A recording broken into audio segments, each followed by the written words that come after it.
And welcome back to more The Legend of Zelda: Link's Awakening. So last time we finished the main story by awakening the Windfish. This time we're back on Koholint Island because there's still quite a few side things to do. So when you reload your save, you start inside the Windfish's egg on Mount Tamaranch. So now we have to make our way back to Mobby Village, which is, I think, where we'll be spending the entirety of this particular episode. So, our main objective of today is to collect as many chamber stones as is realistically possible. And I say realistically possible for a very specific reason that we'll be getting into a little bit later. So to reiterate, right now we have 4 chamber stones. One we got from the trendy game. Another we got from catching Old Baron of any size.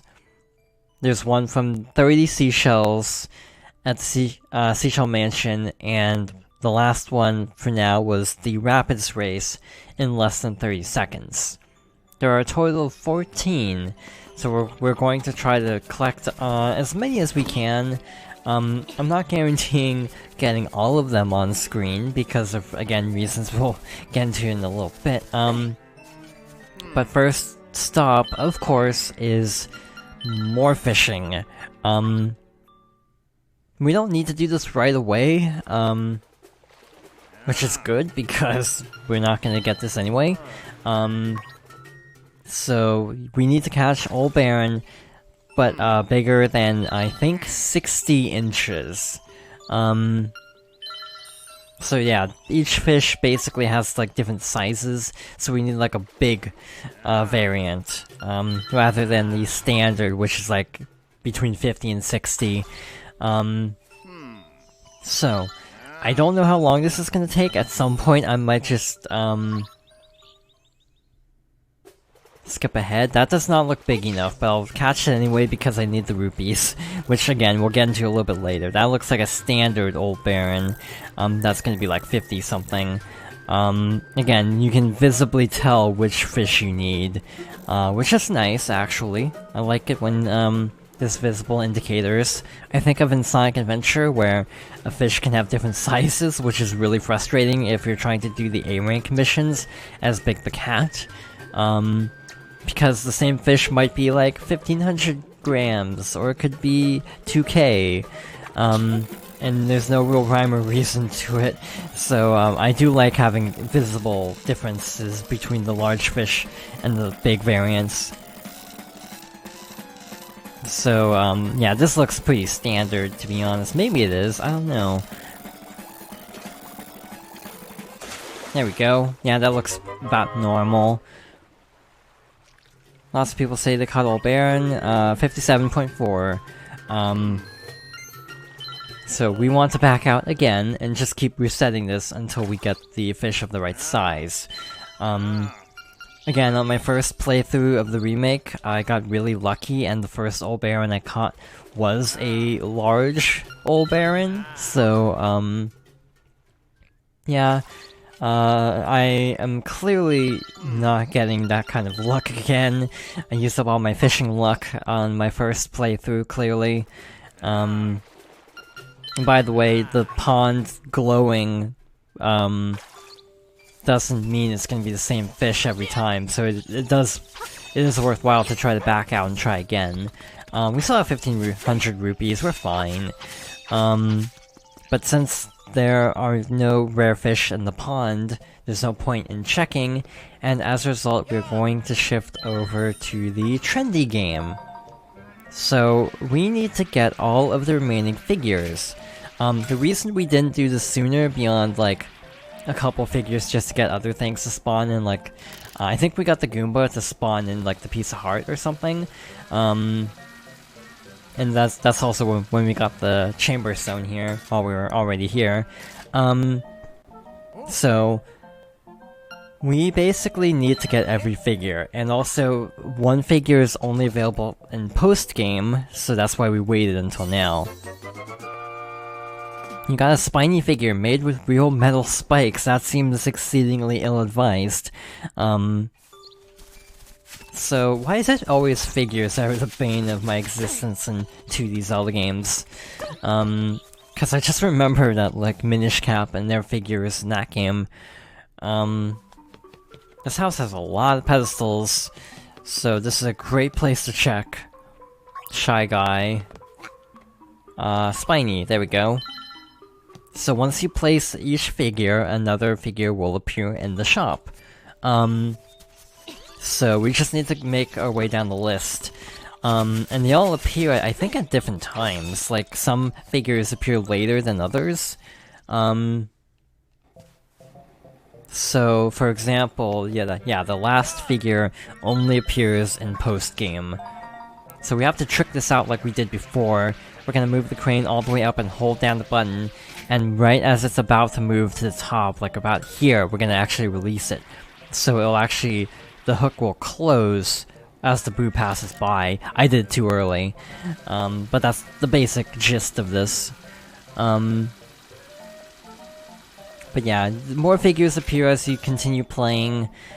This is actually considered the best way to rupee farm.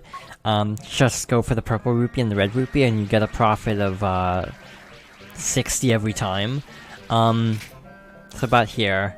That's too early again. Actually, maybe that's fine. I don't know. Okay, it's too far over. It got kind of pushed to the side. So I'm gonna trick this out a little bit. Oh, okay. The game decided to be kind.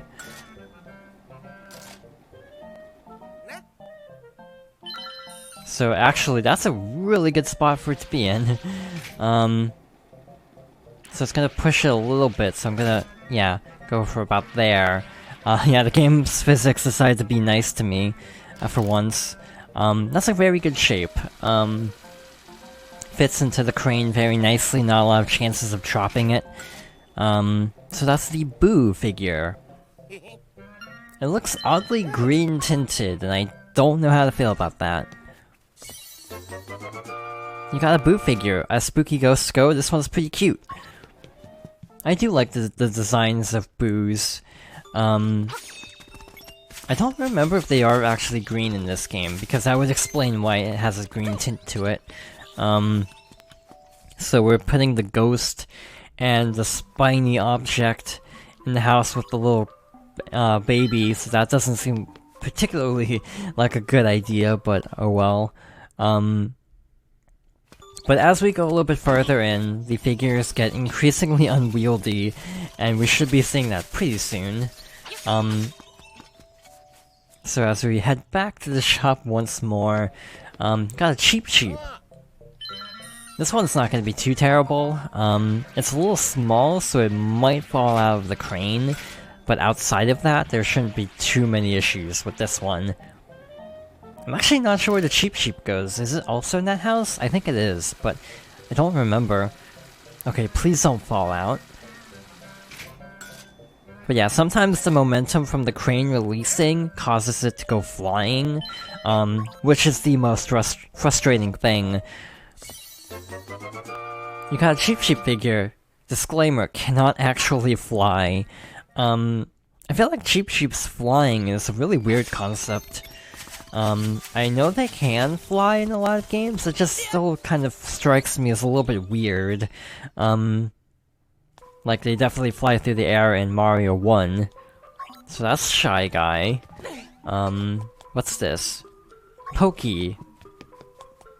I thought because there's a fish drawing on the wall, that would be where the Cheep Cheep goes. I feel like that was a decent train of thought, but oh well. To tell the truth, I don't know where these figures go. I'm kind of trying to wing it. Piranha Plant, so that one's gonna be interesting for reasons. There's only like 3 more houses to go, so... or 2 more houses to go. So we're running out of options. Cheep Cheep. So, that's the only one in that house, I think? I think we only have, like, 4 more to go. Maybe? I'm actually not sure how many more we have to go. Blooper. Also looking very green for some reason. Also on the really awkward moving platform. But yeah, I need to time this better so I don't screw it up as badly this time. So right about now, try that. That's actually too late, I think. Or I could just bounce off the crane, that works too. This is what I mean by some of the figures being really unwieldy. It's like Blooper is just a really weird shape for a figure to use in a claw game. So it makes it a lot more difficult than it needs to be. That's bad. Okay, so we need to grab it fast before one of the platforms pushes it out of the way again. Like that. I almost got both. I don't know if that's actually possible to get both, but I almost got both, it looked like. Please don't bounce. Yeah, why is the blooper, like, green? I feel like blue would be a more sensible color for both the boo and the blooper. It's not so menacing outside of the water. It's barely menacing in the water in this game because you have a sword. In Mario 1, it's a problem because you know, don't have a sword. Yeah, we checked most of the pedestals already. I'm assuming blooper goes inside here because we haven't... I don't think we've seen a blooper pedestal anywhere else. Bow wow.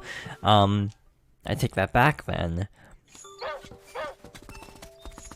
Which one? Piranha Plant was Marin's house. Pokey was this house, I think. I think it was Pokey. Maybe no, this was Shy Guy. So I am completely spacing out about a pedestal somewhere. And yeah, it's only limited to houses. I'm pretty sure there's nothing in the shops, like, or the library. So there's probably a pedestal I just passed by somewhere. Actually, can there be one inside the hint house? Nope. I'm assuming it's because all the hint houses are reused, so, it just makes sense to not have them, like, be different. Oh, there is another pedestal in here. Good thing I actually looked, because there it is. And decorating his house a little bit.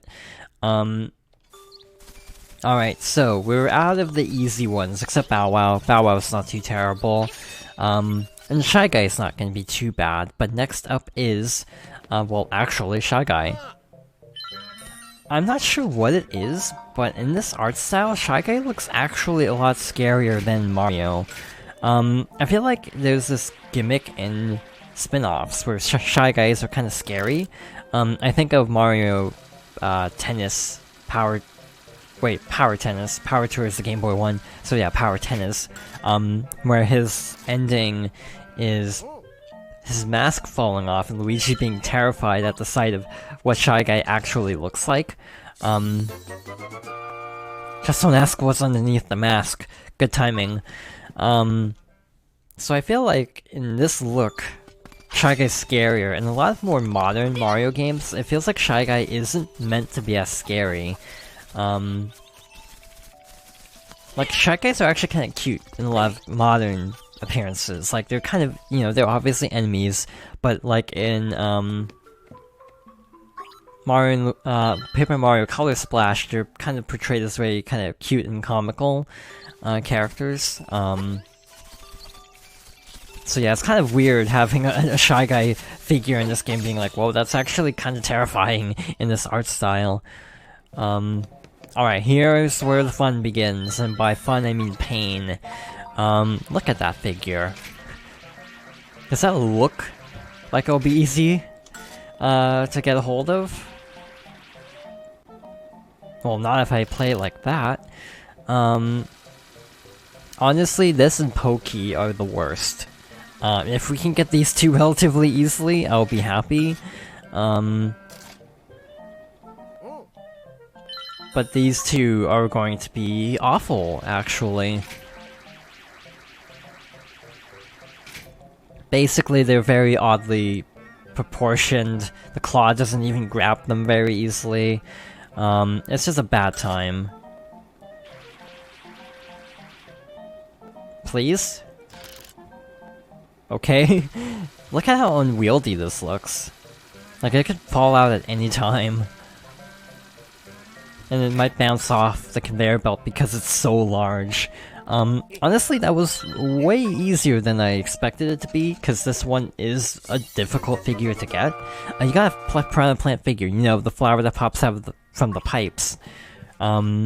Flower, I've never really thought of a piranha plant as a flower. I just think of it as, you know, a plant.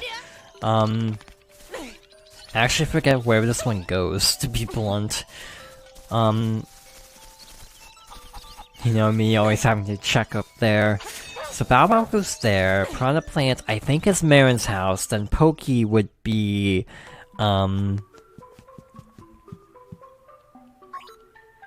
Pokey is, one of the other houses, there we go. So how many figures do we have left? I think 2. I like how we've spent an entire episode fishing and doing a crane game.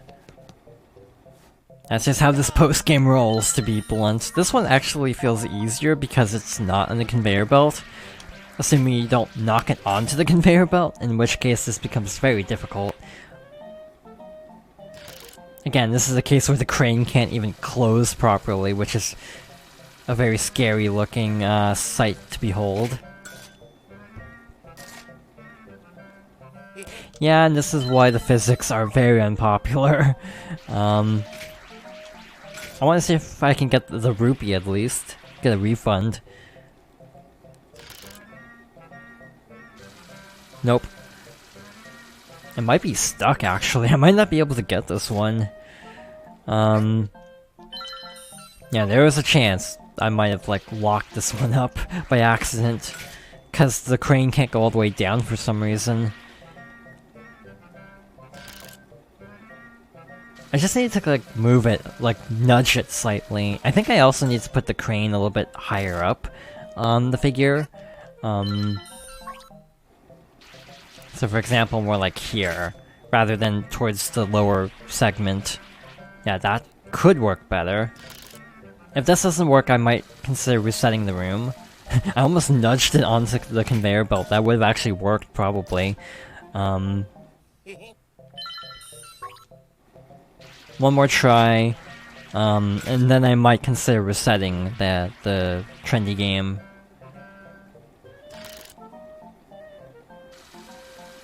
Nope. Yeah, I'm gonna try resetting this, see if that helps. But yeah, we are going to try again in the next, part. So, thank you for watching, and I hope you'll join me next time for more of The Legend of Zelda: Link's Awakening.